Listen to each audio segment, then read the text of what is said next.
explain to me how can one actually take a call on selling or maybe averaging out the profit or loss in the portfolio. Do you think it's the right time to take that kind of call if you have a portfolio that's lined up as per your financial goals?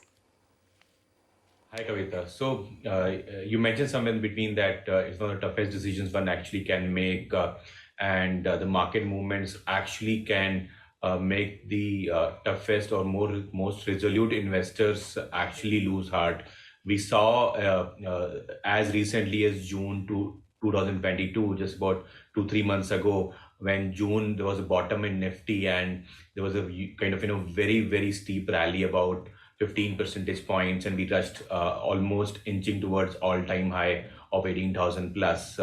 And suddenly after that, again, there was a correction. So I think these kind of movements, we actually tend to forget that as recently about a few months ago, things were not good and they've started looking better. Again, they're looking bad. So this is what markets are all about. And if you actually fall prey to this and be emotional about your investments, you might make a mistake. So it's always better to take a step back and really ask some kind of questions, have a framework for taking decisions. And one of the ways is to basically ask questions to yourself and play devil's advocate that and if you do that, challenging your decision, suppose you are thinking about buying right now in this market, you actually would be better off by asking certain questions to yourself and maybe making a better informed decisions. And if it's also about selling investments, again, asking questions will help yourself take a better decision. So we can go through these questions, and once we go through these questions, I think it will be clearer to the viewers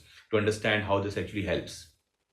So let's get started. What is the first question that one needs to understand? Because what happens is with Indian investors, if they are invested in an instrument for a very long time, they tend to get emotional, which is why one needs to adopt a detached strategy. But then, yeah, averaging out your loss or profit or selling out an investment instrument that has been a part of your portfolio since a long time, how can one take that decision with the very first question that needs to be asked?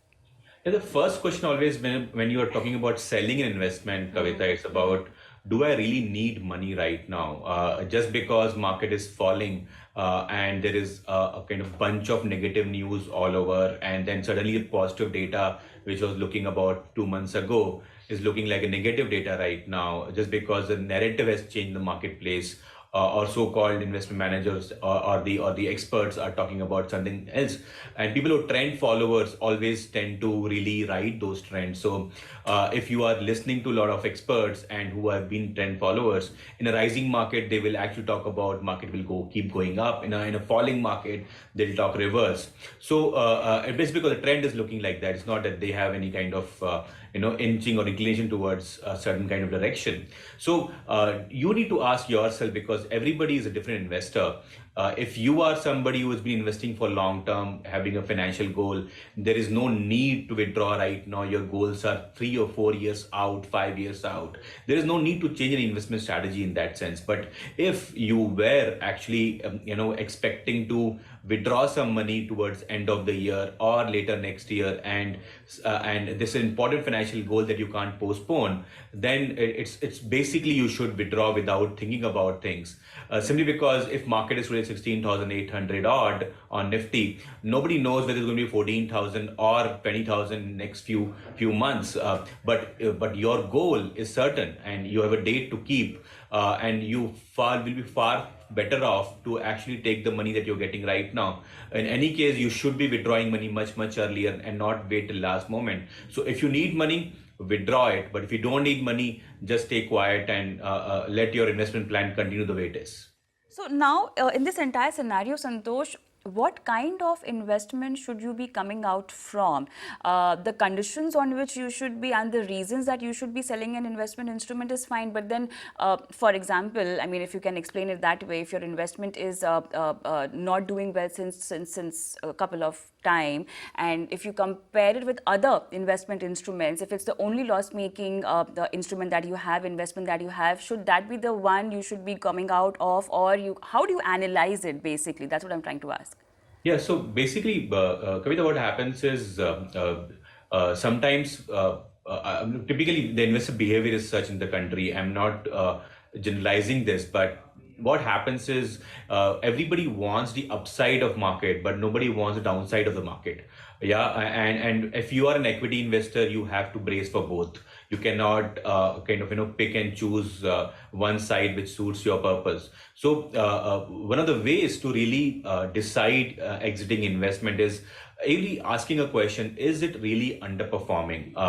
As we've mentioned multiple times in the past shows as well, you need to have a right reference or a benchmark to call something as outperformance or underperformance. So if equity markets are tanking, or there is extreme volatility in the broader markets, which may not be visible in Nifty as much, but the broader markets are painful. So you need to know, if you're holding a mutual fund, a mid and small cap oriented mutual fund or a small cap fund, you need to really understand that how the other funds have performed vis-a-vis the fund that you are holding. And to really call out an underperformance, you require a few quarters of data and not just last few weeks. Or have a right reference framework in terms of whom to compare with, and also a time zone or time period over which you would analyze, and then take a call whether it is underperforming. And now it is underperforming over last few quarters, and this may be a good time to reallocate that to a better performing fund or a different asset class altogether. Similarly, if you are holding stocks, you need to really understand that is it really underperforming as a stock, and do you as an investor have changed your opinion about the thesis on which you invested? Like, there's a classic example here of ITC, which was actually one of the biggest underperformers in 2020, 2021, and a lot of memes used to be circulated on WhatsApp, on social media, about how ITC is actually like a dead stock almost, compared to any other FMCG names or consumer discretionary or generally fast moving kind of consumer brands in the country. And what has happened in ITC over last 1 year, we all aware about it. So at that point of time, if you sold ITC because it is underperforming, it's the wrong reason. You need to check your investment thesis in that side. Is the company really that bad? Are the businesses not performing? Is the capital allocation misguided? Is the dividend distribution gone down? Is the profit margins under pressure? Are the revenue not growing? So you need to ask questions about what changes your investment thesis when it comes to stocks. So I think different kind of situations require different questions framework. But ultimately, the question which matters here is the investment you made is really underperforming? When you answer that question, that's where you should take a call whether you should be exiting or not. How do we decide that whatever instrument we are exiting, this exit is also in line with our goals, and especially the asset allocation that we've planned for ourselves? Yeah, so I think the third question comes is like on the asset allocation. So if you believe you are underperforming, and when you go deeper into the answer and understand that no, it is not underperforming. Every fund out there in the asset class is actually having similar returns or similar kind of movements or ups and downs. Then you know that it is not underperforming, but you still are really kind of wanting to take an action. Go and check your asset allocation. So that will give you far better insight about should you be selling or not. So we always keep talking about having a methodical approach of asset allocation, asset rebalancing to book profits or buy cheaper in that sense as well. So if your asset allocation had kind of a plan that you should be on a 60-40, and since 2020 you've been staying invested in equity, and chances are very high you would have seen at 18,000 plus in late August and early September that you actually are far deviated from the ideal asset allocation of 60-40. You're sitting on 70-30 or 75-25. There was a right time to really take some profits off the table, and over that point of time you can define whether you need to get out from a large cap or a mid cap or a small cap fund, or what kind of stock you should be booking profit from. So having that framework, irrespective of underperformance, irrespective of whether you need money or not, you needed the answer about are you right on track with respect to asset allocation, and that could have given a good framework to you to take money off the table despite everything performing really well for you. So if the first two questions are giving you a no answer, the third question to ask is, let's review this from an asset allocation standpoint, and that may guide you to really automate your buy and sell decisions as well, not this time but also in the future. Now, I want to understand now. Usually, what happens is people, when they invest in an instrument, they don't factor in the kind of investment cost or exiting cost that one can incur. Explain us, if at all you're exiting an investment instrument, how you should keep the taxes and the cost involved in place and in line.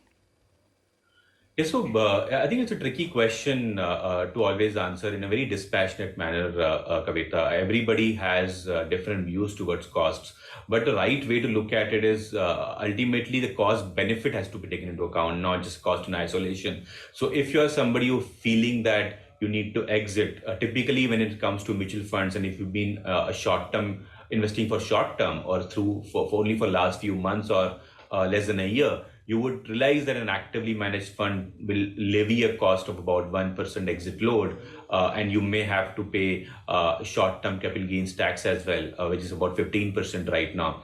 But no, if you are somebody whose first question, which was, do I really need money? And if the financial goal is lined up, then if the keeping the date with your financial goal, which may be children's education, which may be kind of extremely emotional decision of buying a dream home or whatever it may be, if that was the purpose, you need to really weigh that, can you really postpone that goal? And if you can't postpone that goal, then the cost of 1% exit load may be too small to take and move on.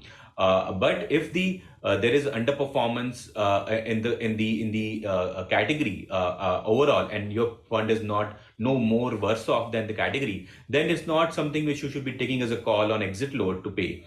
But again, if you are somebody who've been investing for a long time, and you, despite that there is an exit load coming for a small portion of your investments, it is a cost you should be taking because you actually are not happy with the performance of the category or the fund you're holding. So I think it's about what would you get in return after exiting or paying that cost. Is it that certainty of achieving the goal? Is it basically putting money in a better performing fund or an asset class? Is what will drive the decision on the cost side. Just cost in isolation may not be the right decision to take. Now, when we are talking about exiting an investment, and if we want to go, if we have to really decide this in terms of assets, asset classes that you have in your portfolio, we've talked a lot about equity. I also want to understand if one can take a call exiting investment instruments like debt, maybe real estate, and some portion of gold, if at all you want to. Does this kind of question framework that you've just listed out applies on the other asset classes as well? Yeah, of course, Kavita. So everything, this framework should apply to all asset classes. If you are somebody who is kind of holding multiple asset classes, which is a great thing to do, having a diversified portfolio, not just across the instrument that you're holding, which is the equity, you need to also have across different asset classes. And it's always a great thing to do. But what possibly people would have noticed is even debt has been volatile. Simply because when you invest in a debt fund, the NAV movement on a daily basis is basically result of the interest rate direction of the economy. So when the interest rates are going up, the bond prices move down simply because the new bonds which are going to come in the marketplace will become more attractive.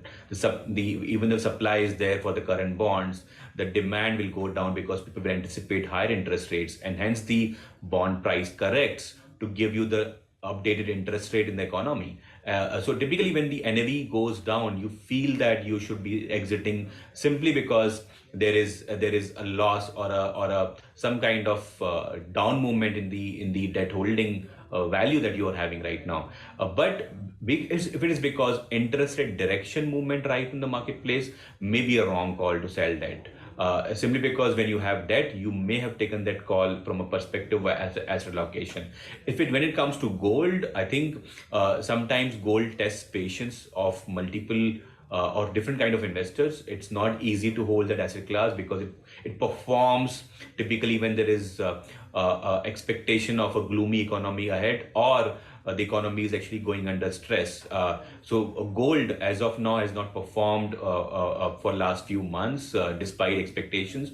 And having a framework again will help here. So you need to know are you somebody who believes that 5 to 10% of your portfolio should always be in gold to hedge against the different asset classes, or having some kind of cushion against equity, or just basically having a cushion of having basically an inflation hedge in the portfolio. So if you believe that, then there is no reason to sell gold. But if you are somebody who's actually a more of a short-term investor in gold, the answer may be different. So it depends what kind of investment objective you had when investing in gold in first place.